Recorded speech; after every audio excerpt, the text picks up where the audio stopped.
जैसा कि आप पहले से ही जानते होंगे, ग्रेविटी फॉल्स में एक एग्जैजरेटेड रिसर्जेंस हो रहा है जिसकी किसी ने उम्मीद नहीं की थी, मुख्य रूप से बिल की पुस्तक के रिलीज के कारण। हमने पिछले वीडियो में इस पुस्तक के एक रेवलेशंस के बारे में बात की थी, लेकिन आज मैं ग्रेविटी फॉल्स के सबसे बड़े रहस्य के बारे में बात करना चाहता हूँ। और हाँ, आपने शायद पहले ही कुछ सुना होगा, लेकिन मैं आपको विश्वास दिलाता हूँ कि आपको नहीं पता कि यह छेद कितनी गहराई तक जाता है। बिल की पुस्तक के पहले पेजेस में से एक में जब बिल पुस्तक की शुरुआत में डिफरेंट कवर्स को आजमाना शुरू करता है, तो हमारे पास एक कॉपीराइट पेज होता है जिसमें writing, design, editing, illustration, publishing and printing सबका श्रेय बिल को दिया जाता है। मजेदार बात यह है कि पेज के नीचे छोटे अक्षरों में लिखा है, बिल सिफर प्रेस के अधिक मनोरंजन के लिए thisisnotthewebsite.com पर जाएं। यदि हमने कुछ सप्ताह पहले इस वेबसाइट पर विजिट किया होता तो हमें एक खाली पेज दिखाई देता जिस पर ट्रायंगल सिंबल बना होता और वह आपसे पासवर्ड मांगता।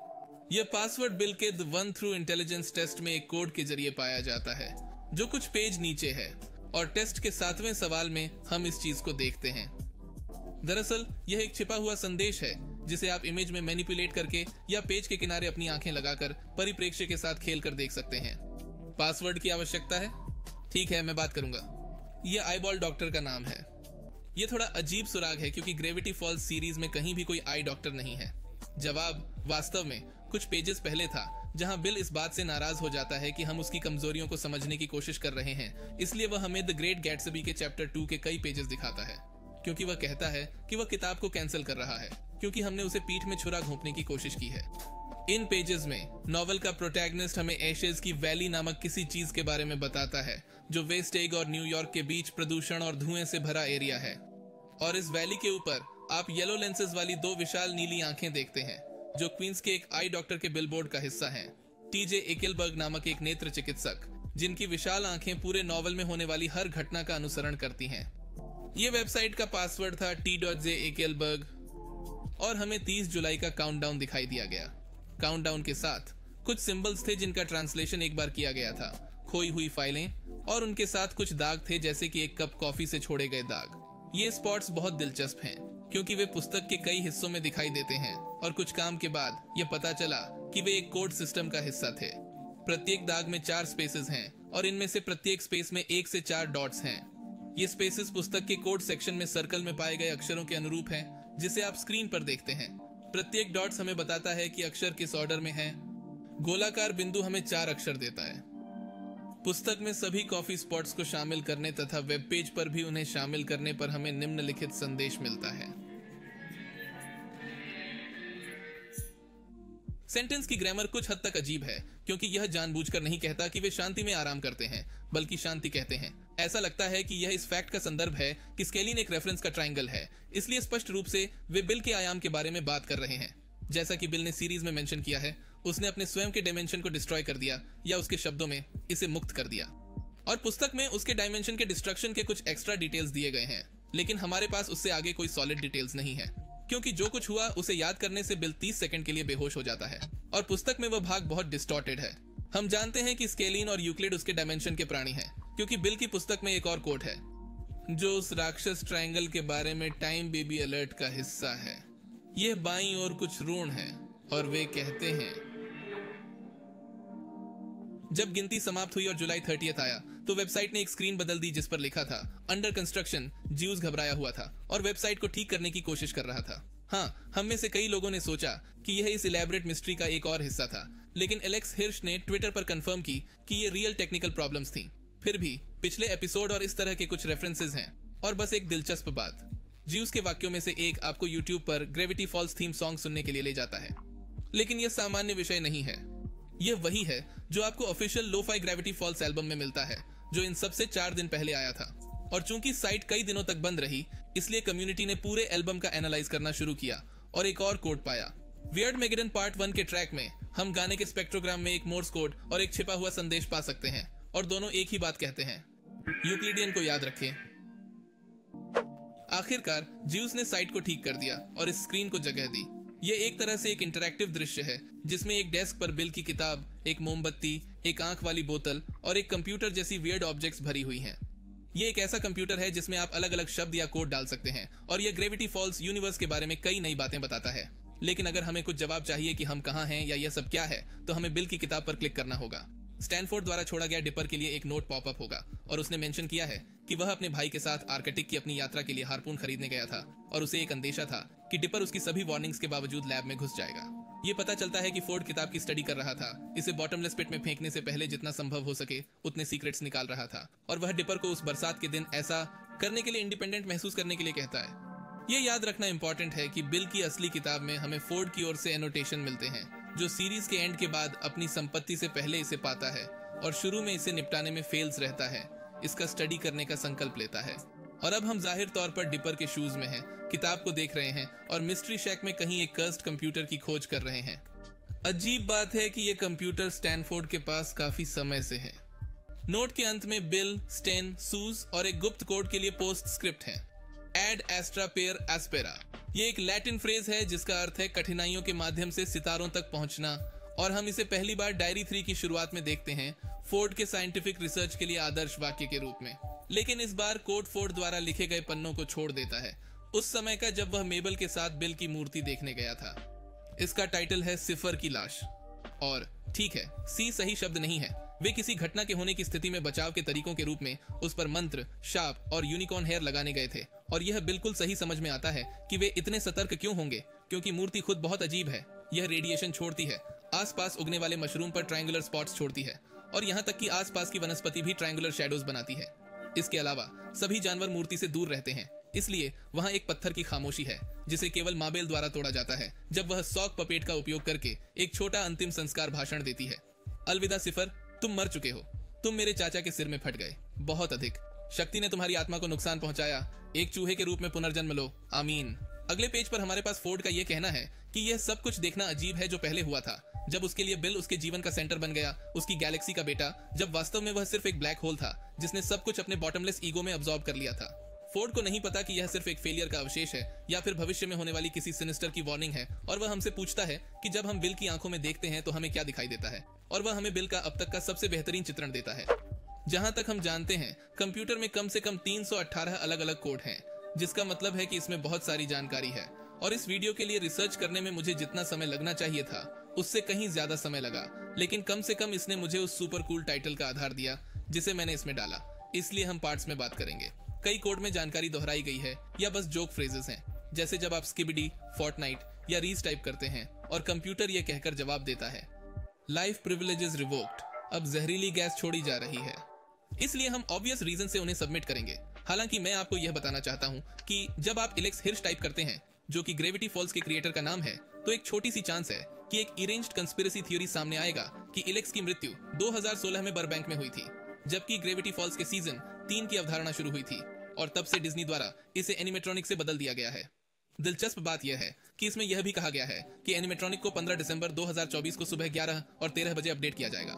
और एक बार जब हम देखते हैं कि क्या होता है, तो हमें सच्चाई को एक्सपोज करने के लिए ईमेल mikileak11111@gmail.com पर लिखना चाहिए। इसलिए हमें दिसंबर तक उस एनिमेट्रॉनिक डीमन पर कड़ी नजर रखनी चाहिए। मजाक के अलावा कई कोड भी हैं जो हमेशा एक ही चीज की ओर ले जाते हैं। उदाहरण के लिए, यदि आप भगवान से संबंधित कुछ भी लिखते हैं, जैसे कि यह पूछना कि क्या भगवान असली हैं, या भगवान का चेहरा लिखना, तो यह दिखाई देगा।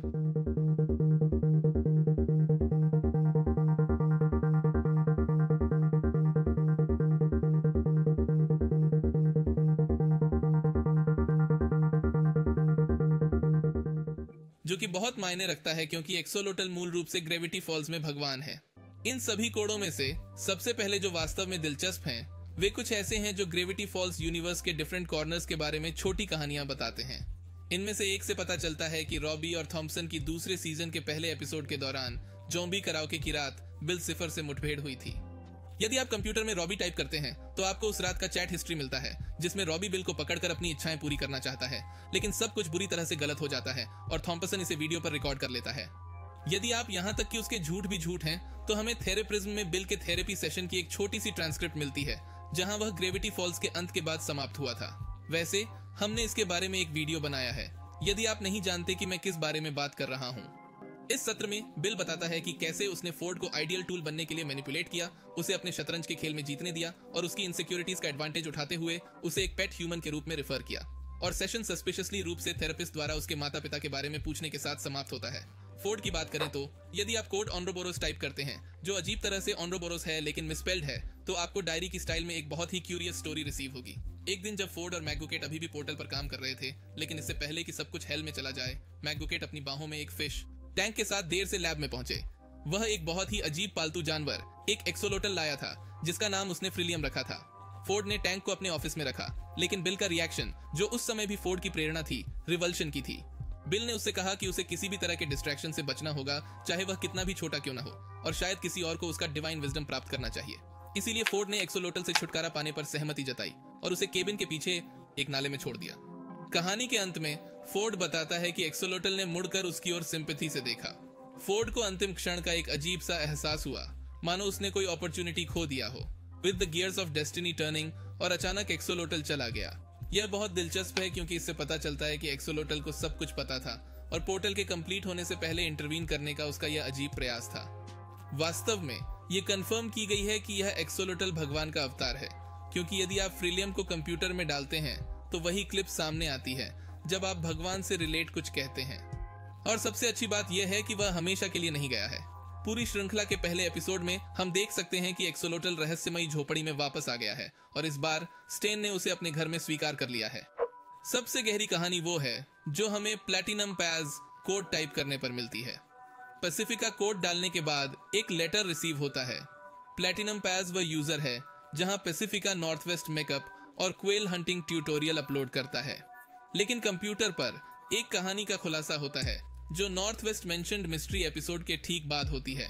ये पता चलता है कि उस एपिसोड की घटनाओं के बाद उसके माता पिता ने उसे घर से निकाल दिया था।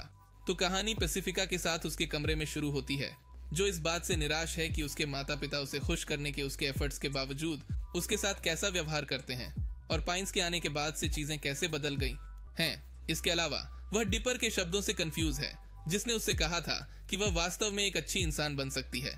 गिल्ट उसे अंदर से खाए जा रहा है और जब वह उस राक्षस के लिए रो रही है जिसे वह बनने से नहीं रोक सकती, तो वह ग्रेविटी फॉल्स कब्रिस्तान में पहुंचती है और अपने पूर्वज नाथनियल नॉर्थवेस्ट की जीवित मूर्ति पाती है। नाथनियल उसे बताता है कि शायद वह उसकी मदद कर सकता है और उसे बस इतना करना है कि मिस्ट्री शैक से एक बर्फ का ग्लोब चुराकर उससे हाथ मिलाना है। पैसिफिका इस बारे में सोचती है और महसूस करती है कि वह हमेशा अपने माता पिता के लिए जीती है। वह लगभग ऑफर एक्सेप्ट कर लेती है, लेकिन जब वह हिचकिचाती है तो नाथनियल बहुत परेशान हो जाता है। उसे कई बातों के अलावा एक इम्पेंडिंग प्रेगनेंसी टेस्ट कहता है, जो नॉर्थवेस्ट फैमिली के लिए बहुत ही शेडी चीजों का संकेत देता है। स्पष्ट रूप से पैसिफिका ने डील को रिजेक्ट कर दिया और पैसिफिका के जागने से ठीक पहले नाथनियल उसकी आंखों के सामने गिर जाता है। जागने पर पैसिफिका सहज रूप से अपने कमरे में येलो ट्रायंगल की एक पुरानी टैपेस्ट्री को हटा देती है। बिस्तर पर वापस आकर वह वर्षों से बेहतर आराम करती है। ओह, और हम सीक्रेट कोड को नहीं भूल सकते। उससे दूर रहो साइफर। उसे लकड़हारों की आत्माओं का प्रोटेक्शन प्राप्त है। जाहिर है नाथनियल ही भेष बदलकर बिल था, जो पैसिफिका को अपने डायमेंशन में प्रवेश दिलाने की कोशिश कर रहा था, लेकिन पाइन के इन्फ्लुएंस के कारण वह ऐसा नहीं कर पाता। और यह भी एक छोटा सा तथ्य है कि शायद पैसिफिका एक नाजायज संतान है, लेकिन हाँ, मुझे नहीं पता। मैं कहना चाहूंगा कि यह मेरी सबसे पसंदीदा शॉर्ट स्टोरी है। एक और तस्वीर है जो आपको सॉरी कोड लिखने पर मिलती है और यह बताती है कि फोर्ड और मैकगुकेट की मुलाकात कैसे हुई। उन दोनों की तस्वीर के पीछे मैकगुकेट का एक लेटर है जिसमें बताया गया है कि VMU उनके कॉलेज में उनका पहला दिन भयानक था। उनका मजाक उड़ाया गया। VMU मैस्कॉट ने उन्हें लॉकर में डाल दिया। उनकी मूंछें पेंसिल शार्पनर में फंस गईं और सबसे बड़ी बात, उन्होंने साइंटिफिक प्रूफ डिस्कवर लिया कि दुनिया एक जायंट होलोग्राम है और अपनी थ्योरी को उजागर करने से वह यूनिवर्सिटी में हंसी का पात्र बन गए। जैसे ही वह कॉलेज छोड़कर टेनेसी लौटने वाला था, फोर्ड उसके पास आया और उसे बताया कि थियरी बिल्कुल सही है, इसलिए वे लगातार 9 घंटे काम करते हैं और अपना पहला साइंटिफिक स्टडी लिखते हैं, जिससे साबित होता है कि यूनिवर्स एक होलोग्राम है। दिलचस्प बात यह है कि यह ग्रेविटी फॉल्स यूनिवर्स के भीतर वास्तविक है और बिल की पुस्तक में समझाया गया है, लेकिन अभी भी एक और कहानी है और यह सबसे इम्पोर्टेंट है। इसका शीर्षक है टैंट्रम। बिल की पुस्तक में एक खंड है जो उसके पूरे इतिहास की व्याख्या करता है, उसके 2D डायमेंशन में उसके शुरुआती बचपन से, यूक्लिडियन मैसेकर के माध्यम से और दुस्वप्न के दायरे में बिल के गौरव के वर्षों तक। इस क्षेत्र को डायमेंशंस के बीच एक इंटरगैलेक्टिक फोम के रूप में डिस्क्राइब किया गया है, जिसे बिल ने लाखों और लाखों वर्षों तक टेरराइज किया है। लेकिन एक पॉइंट आया जब बिल और उसके मिनियंस ने पाया कि रियलिटी के किनारे नामक कुछ रियलिटीज के बीच इस रियलिटी से गुजरेगा और जो कोई भी स्टेबल डायमेंशन के भीतर नहीं होगा, जब ऐसा होगा वह पूरी तरह से मिट जाएगा। इसलिए उन्होंने जीतने के लिए एक डिमेंशन की तलाश करने का फैसला किया और एक स्पेसिफिक डिमेंशन था, एक स्पेसिफिक प्लेनेट था जो जीतने के लिए ससेप्टेबल था, लेकिन एक प्रॉब्लम थी। ये टाइम बेबी द्वारा प्रोटेक्ट डायमेंशन था। शुरुआत में बिल ने उसके साथ टेलीपैथिक रूप से बातचीत करने की कोशिश की, जिसके कारण सीक्रेट रूइंस के साथ अलर्ट हुआ, जिसकी हमने कुछ मिनट पहले चर्चा की थी।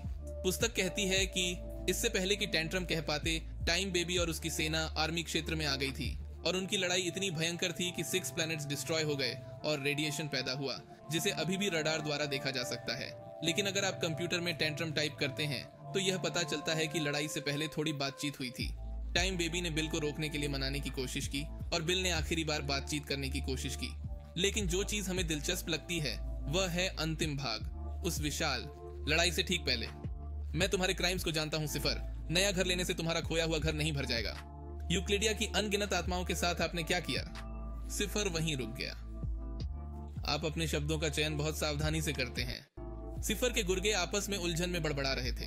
ऐसा लगता है कि उन्होंने बिल के पास्ट के बारे में कन्फ्लिक्टिंग स्टोरीज सुनी है। तुमने कहा था कि तुमने अपने डिमेंशन के लोगों को आजाद कर दिया है, उनको उनके शरीर से मुक्त कर दिया। उसकी बात मत सुनो, वह बच्चा है, उसे तो स्पेगेटी बोलना भी नहीं आता। मैं भी करता हूँ यह कहना। पासगेटी, क्या तुम सचमुच इस आदमी का पीछा करोगे? अगर आपके माता पिता देखें कि आप क्या बन गए हैं तो वे क्या कहेंगे? स्कलनाथ क्या बात करेगा? सचमुच आइस एज में धकेल दिए जाने के लिए तैयार? पुस्तक और पेज द्वारा लाए गए कई रहस्यों में से जो मेन मिस्ट्री प्रतीत होता है वह यूक्लिडियन मैसेकर है, बिल के डिमेंशन का डिस्ट्रक्शन। और मैं ऐसा इसीलिए कह रहा हूँ क्योंकि कई बेहतर छिपे हुए डिटेल्स या मोर कॉम्प्लेक्स कोड्स मैसेकर के लिए हमारे पास मौजूद थोड़ा संदर्भ देने का काम करते हैं, ठीक वैसे ही जैसे वेबसाइट पर जाने के दौरान हमें कोड मिलते हैं और वह छोटी सी बातचीत।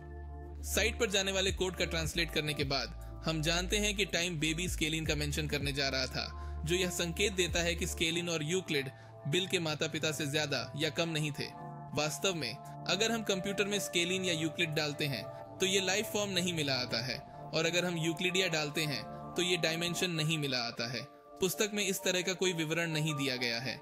जैसा कि मैंने वीडियो में बताया कि श्रृंखला के बाद बिल के साथ क्या हुआ, हमारे पास पुस्तक में एक पृष्ठ है जो हमें बताता है कि छोटे बिल ने वेलक्रो जूते पहने थे और अपने आयाम में सभी से प्यार करते थे। हालांकि यह ध्यान दिया जाना चाहिए कि इसका मेंशन बिल ने खुद किया है, इसीलिए यह पूरी तरह से सच नहीं हो सकता है। वह यह भी कहता है कि वह बहुत खास था। वह पूरे यूक्लिडिया में एकमात्र ऐसा व्यक्ति था जो तीसरा डायमेंशन देख सकता था। यूक्लिडिया एक फ्लैट 2 डायमेंशनल रियलिटी है, इसलिए अन्य यूक्लिडियन के लिए बिल के पास अपने अंदर एक आंख थी। उनके लिए ऊपर का कोई कॉन्सेप्ट नहीं थी, और जब बिल ने सितारों के यूनिवर्स और उनकी रियलिटी से परे अनंत संभावनाओं का उल्लेख किया तो वे समझ नहीं पाए। बिल ने बताया कि यूक्लिडिया में तीसरे आयाम के बारे में बात करना भी गैर कानूनी था, और जब वह सबको तीसरा डायमेंशन दिखाने की अपनी योजना के बारे में बताना शुरू करता है तो हमें बस बहुत सारी स्थैतिकताएं मिलती हैं।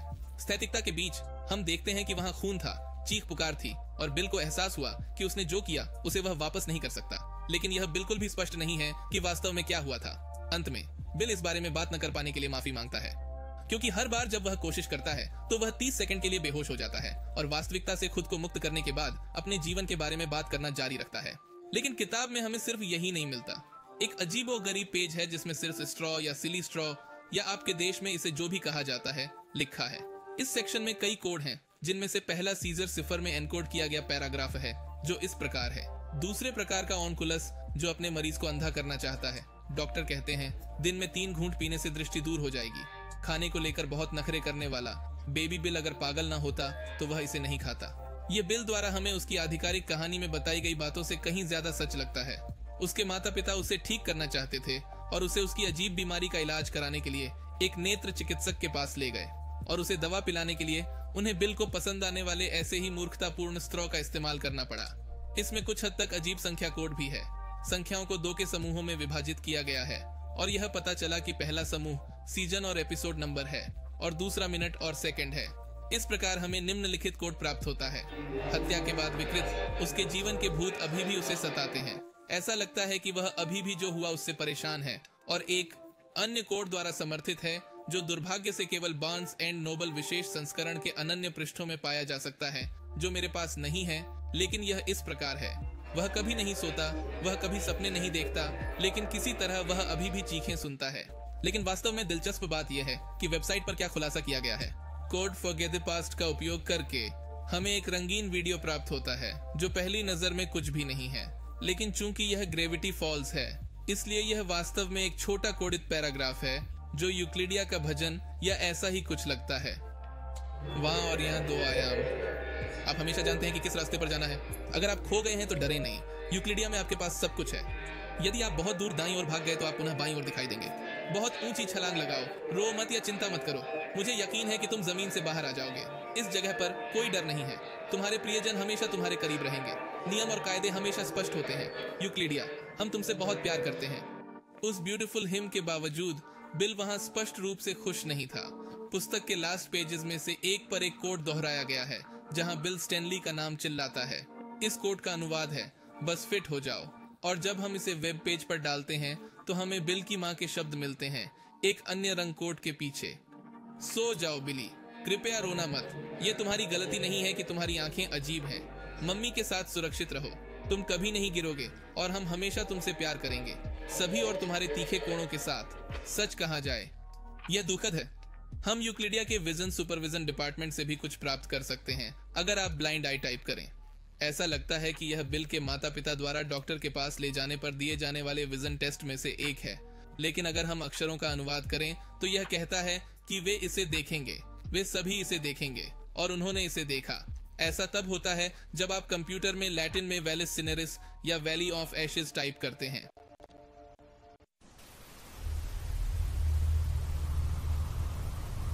क्यों किया था?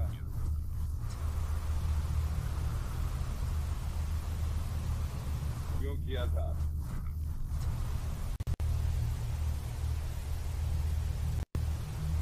क्यों तुमने किया? वे बिल के माता पिता हैं जो अपने ही बेटे के हाथों मारे गए। एक दिलचस्प बात यह है कि ऑन्कुलस के अलावा एशेज की घाटी ग्रेट गैट्सबी का एक और संदर्भ है। ग्रेट गैट्सबी में एशेज की घाटी उजाड़, प्रदूषण और क्षय का स्थान थी। शायद बिल ने इसके आयाम को इसी तरह देखा हो, या शायद बिल द्वारा नष्ट किए जाने के बाद वह आयाम ऐसा ही बन गया हो। यह जानना मुश्किल है। पुस्तक के जिस पृष्ठ पर बिल हमें अपने बचपन के बारे में बताता है, वहां एक छिपा हुआ कोड है जिस पर लिखा है, एक आंख वाला राजा। जब आप इसमें प्रवेश करते हैं तो एक सम्मोहक छवि सामने आती है जिसमें बिल कहता है कि आप उसे अपनी आत्मा देना चाहते हैं। हाँ, आप देना चाहते हैं, मोर्स कोड के साथ, जिसका अनुवाद नाइट स्वेफ्ट है या उल्टा फॉस्टियन। फॉस्टियन सौदे का संदर्भ जहां कोई व्यक्ति अपनी आत्मा को सांसारिक वस्तुओं जैसे ज्ञान या धन के लिए बदल देता है। फिर आपकी आत्मा के लिए एक अनुबंध सामने आता है और जब आप उस पर हस्ताक्षर करते हैं तो आप अपनी आत्मा बिल को बेच देते हैं और मोमबत्ती का रंग नीला हो जाता है। अब अगर आप कंप्यूटर पर नॉब घुमाते हैं तो संभावना है कि आपको 2 ऑडियो क्लिप उलटी दिशा में मिलेंगी जिसमें वैलिस सिनेरिस की आवाज एक जैसी होगी। एक बार सही तरीके से चलाने पर वे यही कहते हैं।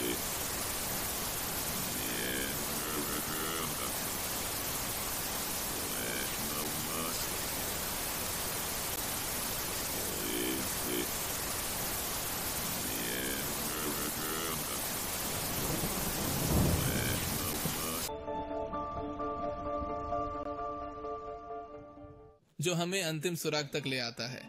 यूक्लिडिया का विनाश कैसे हुआ, इसे जानने की कोशिश में असली समस्या यह है कि बिल कभी इसके बारे में बात नहीं करता है, और यदि वह करता भी है तो झूठ बोलता है। लेकिन एक विशिष्ट सुराग है जो सब कुछ उजागर कर देता है, भले ही पहली नजर में ऐसा न लगे। बिल की किताब के आखिरी पन्नों में हम एक तस्वीर देख सकते हैं जिसमें वह अपनी शापित किताब बनाने के लिए थेरेप्रिज्म की कला सामग्री का इस्तेमाल कर रहा है, और तस्वीर के नीचे एक कोड है जिसका अनुवाद है वेल वेल वेल बीइंग। जब आप इसे वेबसाइट पर डालते हैं तो यही सामने आता है, सबसे बड़ा प्यार खुद, सबसे बड़ा डर खुद। वह कला चिकित्सा में केवल लाल और नीले रंग के त्रिकोण ही बनाते हैं। भय, 3D चश्मा, विनीशियन ब्लाइंड्स, टीवी स्टैटिक, वे भय जो मजाक की तरह भी लगते हैं, हमें गहराई से देखने का मौका देते हैं कि वास्तव में क्या हुआ था। जैसा कि हम वैलिस सिनेरिस की छवि में घायल बिल के साथ देखते हैं, ऐसा लगता है कि उनकी प्रजाति के घाव स्थिर रूप में प्रकट होते हैं। अतः यूक्लिडियन नरसंहार में सर्वत्र स्थिरता अवश्य थी। यह भी हो सकता है कि नरसंहार का वर्णन करते समय बिल ने जिस खून का जिक्र किया था, क्या यह बहुत ही स्थिर बात उसके तर्कहीन भय को स्पष्ट करती है? लेकिन 3D चश्मे की बात ही कुछ और है। अगर हम धीरे धीरे बिल के अंतिम दृश्य को स्टैन के दिमाग में देखें, ठीक उससे पहले जब स्टैन उसे सीरीज के अंत में अपना एल्ड्रिचियन प्राणी विनाशकारी मुट्ठी देता है, तो हम देखते हैं कि बिल कई बार रंग और बनावट बदलता है और इन सब के बीच वह लाल और नीले त्रिकोण में बदल जाता है। सबसे लोकप्रिय सिद्धांत वह यह है कि इस आधार पर कि वह कला चिकित्सा में केवल लाल और नीले त्रिकोण ही बनाता है। ये हैं स्केलिन और यूक्लिड, उसके माता पिता। इस प्रकार वीडियो में चश्मे का डर दो अलग अलग पक्षों से आता है। न केवल वे उसे उसकी वास्तविकता के विनाश की याद दिलाते हैं और दूसरों को उस 3D आयाम को देखने की कोशिश करने में उसकी भयानक विफलता की याद दिलाते हैं, बल्कि वे उसे उसके मृत माता पिता, नीले और लाल रंग के दो त्रिकोण और एकमात्र ऐसे प्राणी की भी याद दिलाते हैं जिन्होंने बचपन में उसे सच्चा प्यार दिखाया था, जो हमें वेनिसियन ब्लाइंड्स के साथ छोड़ता है। सबसे पहले ये एक वेनिसियन ब्लाइंड है। इसमें लकड़ी की पतली पट्टियां हैं जो प्रकाश के मार्ग को बढ़ाने या सीमित करने के लिए अपनी धुरी पर घूमती हैं, जो बिल के लिए एक भय के रूप में कोई मतलब नहीं रखता था, जब तक कि मैंने ग्रेविटी फॉल्स सबरेडिट पर एक बहुत ही बढ़िया सिद्धांत नहीं पढ़ा। मुझे मूल पोस्ट नहीं मिल पाई, लेकिन यह सब बिल की किताब के एक पृष्ठ से शुरू होता है, जहां वह फोर्ड को यूक्लिडिया का बचा हुआ सब कुछ दिखाता है। एक छोटा सा धूल का ढेर जिसे बिल हमेशा अपनी टोपी में रखता है। अब ये बहुत अजीब है कि केवल यही बचा है, लेकिन अगर हम ब्लाइंड्स को एक रूपक के रूप में लेते हैं तो वे हमें यह स्पष्टीकरण दे सकते हैं कि यूक्लिडिया कैसे नष्ट हुआ। बिल का लक्ष्य यह प्रदर्शित करना था कि तीसरा आयाम मौजूद है और वेनिशियन ब्लाइंड्स एक सपाट वस्तु लकड़ी की पट्टी को प्रकाश की मात्रा बदलने के लिए अपनी धुरी पर घुमाते हैं। लकड़ी की पट्टी की सतह को 2D में कुछ के रूप में सोचा जा सकता है, और यदि बिल का तीसरे आयाम को प्रदर्शित करने का विचार केवल उस तल को घुमाना था जिसमें यूक्लिडिया स्थित था, तो उसे एक धुरी बिंदु घूर्णन की धुरी की आवश्यकता होगी। किसी तरह बिल सफल हो गया, लेकिन यह उस तरह नहीं हुआ जैसा वह चाहता था। अपनी 2 आयामी वास्तविकता को 3 आयामी स्थान में ले जाने से यह पूरी तरह से नष्ट हो गया। अजीब बात यह है कि कई बार इसका उल्लेख किया गया है कि इसे जला दिया गया था, इसलिए कुछ लोग कहते हैं कि इसे घुमाने से यह सूरज के संपर्क में आ गया और प्रकाश ने इसे जला दिया या कुछ और। लेकिन मुझे लगता है कि यह बिल द्वारा एक ही समय में पूरे आयाम में अपनी शक्तियों का उपयोग करने के परिणाम स्वरूप जला। आखिरकार हम जानते हैं कि पुस्तक की बदौलत उसके पास पहले से ही अग्नि शक्तियां थीं और उसकी क्षमताओं के बारे में अनुभाग में यह छोटा वाक्य उसके अग्नि नियंत्रण के बारे में बात कर रहा है। ये एक ऐसा गीत है जो अन्य यूक्लिडियन बच्चों के पास उसके बारे में था, और यह हमें यूक्लिडिया में क्या हुआ इसका अंतिम सुराग देता है। बिल ने गलती से इसे पूरी तरह से जला दिया, अपने माता पिता और उस बिंदु तक जो कुछ भी वह जानता था उसके साथ पूरे आयाम को 3 आयामी विमान में घुमाने के प्रयास में। जो कुछ बचा था वह था धुरी बिंदु, यूक्लिडिया में एकमात्र बिंदु जो घुमाए जाने पर अपना स्थान नहीं बदलता था। धूल का वह कण जो बिल अपनी टोपी में रखता है।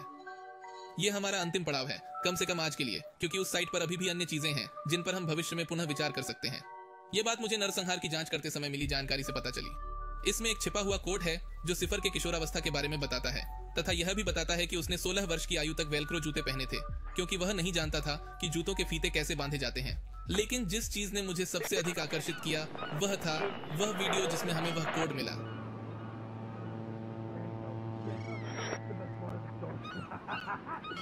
नहीं, तुम मुझे मार डालोगे, ये सच है।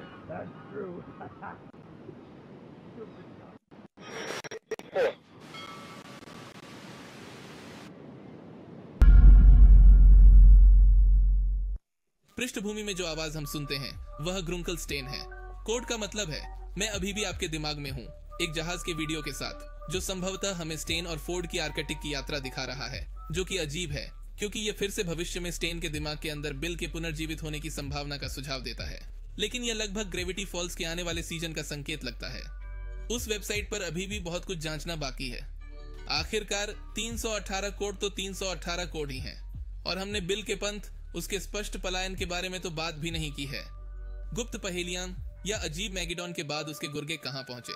तो अगर पर्याप्त लोग इसे देखना चाहते हैं तो निश्चित रूप से मैं निकट भविष्य में इस जांच को जारी रखूंगा। तब तक मुझे उम्मीद है कि आपको यह वीडियो पसंद आया होगा। अगर आपको यह पसंद आया है तो इस तरह के और वीडियो के लिए सदस्यता लें और सोना खरीदना न भूलें। अलविदा।